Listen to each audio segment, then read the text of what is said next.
ఈ రాష్ట్ర ప్రభుత్వం మేము 50,000 ఉద్యోగాలు ఇచ్చినాం, 60,000 ఉద్యోగాలు ఇచ్చినాం, 70,000 ఉద్యోగాలు ఇచ్చినాం, 1,00,000 ఉద్యోగాలు ఇచ్చినామని చెప్పేసి పూటకో మాట గడియకో మాట మాట్లాడుతూ ఉంది. కానీ ఈ ప్రభుత్వం వాళ్ళు ఎన్ని ఖాళీలు గుర్తించారు, దానికి ఆర్థిక శాఖ నుంచి ఎన్ని క్లియరెన్స్ తీసుకొచ్చారు, దాని తర్వాత వాళ్ళ నోటిఫికేషన్ విడుదల చేసింది ఫస్ట్ స్పష్టం చేయాల్సింది. కానీ నోటికి వచ్చినట్టు ఇష్టం వచ్చినట్టు మాట్లాడితే మాత్రం ఈ ప్రభుత్వానికి తగదనేసి మేము నిరుద్యోగుల తరపున హెచ్చరిస్తూ ఉన్నాం.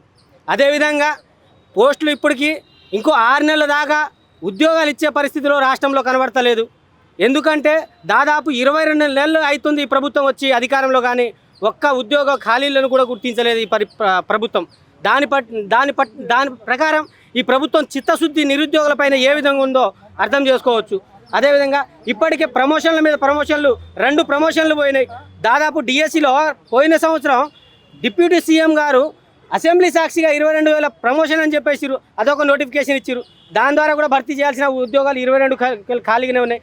మళ్ళీ మొన్న కూడా 4,500 డిఎస్సి పోస్టులను కూడా మళ్ళీ భర్తీ చేసి ప్రమోషన్ల ద్వారా భర్తీ చేశారు. అదేవిధంగా 2 నోటిఫికేషన్లు అయినాయి. మరి నిరుద్యోగులతో ఎందుకు భర్తీ చేస్తూ ఉన్నారు?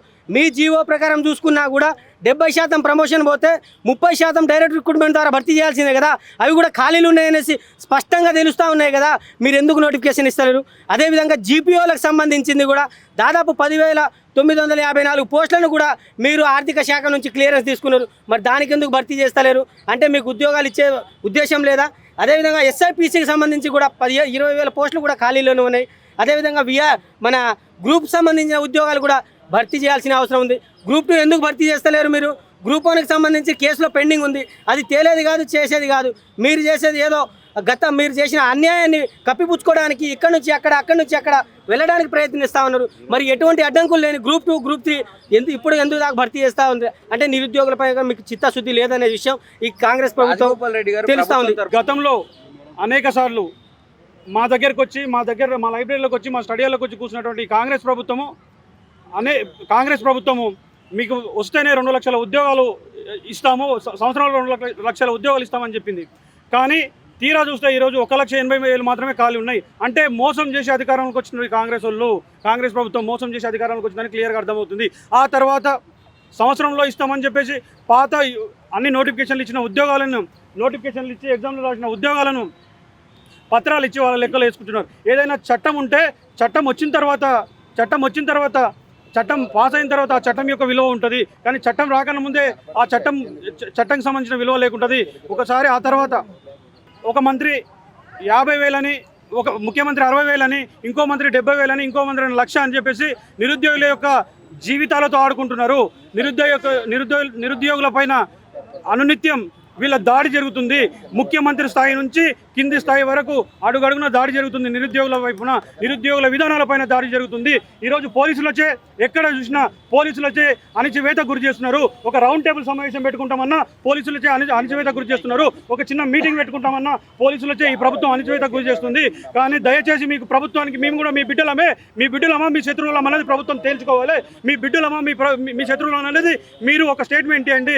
శత్రువులా మీ బిడ్డలమా మీరే స్టేట్మెంట్ ఇచ్చి దీన్ని ఇంకా ఈ ఉద్యమాన్ని ముందుకు తీసుకెళ్తామా బంద్ చేస్తామనేది మేము అప్పుడు తెలుసుకుంటాం. ఈరోజు గ్రూప్ 1 ప్రధానంగా చెప్తే గ్రూప్ 1ని కోర్టు చివాట్లు పెట్టిన తర్వాత కూడా మళ్ళీ సిగ్గు లేకుండా మీరు మళ్ళీ వెళ్తున్నారు. ఎక్కడికి వెళ్తున్నారు? మళ్ళీ డివిజన్ బెంచ్కి టీజీపీఎస్ని అడ్డు పెట్టుకుని వెళ్తున్నారు. టీజీపీఎస్లో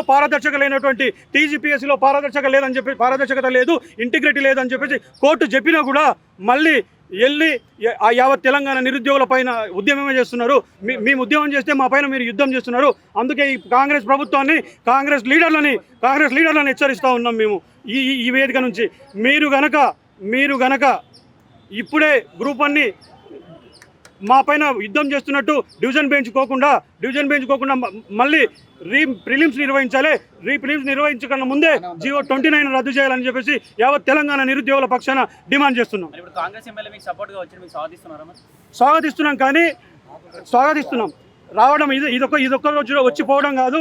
ప్రతిరోజు మా ఎంబడి ఉండాలి. ప్రతి సమస్య పైన మా ఎంబడి ఉండాలి. జీవో 29 రద్దు చేయాల్సిన విషయం వాళ్ళ పైన ఉంది. దానిపైన కూడా ఫైట్ చేయాలి. మొట్టమొదటిసారిగా ఇప్పుడు రద్దు చేసింది జీవో 29, జీవో 46, జీవో 108. ఈ 3 జీవోలను ఇమ్మీడియట్గా రద్దు చేయాలి. దానికోసం మా ఎంట ఉండాలి. ఈరోజు ఆహ్వానించిన ప్రతిరోజు కూడా మా ఎంట రాజగోపాల్ అన్న మా ఎంట ఉండాలి.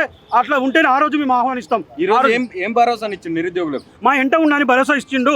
మా ఎంట ఉంటాడా లేదని ఆయన కూడా 50,000 ఉద్యోగాలు ఇచ్చింది ప్రభుత్వం అని చెప్తా ఉన్నారు. మరి మీరు ఎందుకు మాట్లాడట్లేరు దాని గురించి? 50,000 ఉద్యోగాలు ఇవ్వలేదు. అదంతా కూడా నేను ఎప్పుడు చెప్తున్నా, మేము మాకు 50,000 ఉద్యోగాలు ఇవ్వలేదు. ఓన్లీ పత్రాలు మాత్రమే ఇచ్చిండ్రు. పత్రాలు మాత్రమే మాకు ఇచ్చిండ్రు. వచ్చిన తర్వాత ఓన్లీ పత్రాలు మాత్రమే మాకు ఇచ్చిండ్రు. పత్రాలు మాత్రం ఇచ్చిండ్రు. నోటిఫికేషన్ లేదు. ఇచ్చిన నోటిఫికేషన్లు ఏంట 4 నోటిఫికేషన్లు. ఇచ్చిన 4 నోటిఫికేషన్లలో ఒకటే నోటిఫికేషన్ రిజల్ట్ వచ్చింది. 5,900 కలిపినటువంటి డిఎస్సి మాత్రమే రిజల్ట్ వచ్చింది. ఇంకా 3 నోటిఫికేషన్లు రిజల్ట్ రాలేదు. వాళ్ళు వచ్చిన తర్వాత 11,600 పోస్టులు మాత్రమే రిలీజ్ చేసిండ్రు. మిగతా 5,600 పోస్టులకు ఇంకా రిజల్ట్ ఇవ్వలేదు. మాకు 50,000 ఉద్యోగాలు ఇవ్వలేదు, 60,000 ఉద్యోగాలు ఇవ్వలేదు, 1,00,000 ఉద్యోగాలు ఇవ్వలేదు. ఇదంతా కాంగ్రెస్ పార్టీ ఆడుతున్నటువంటి నాటకం.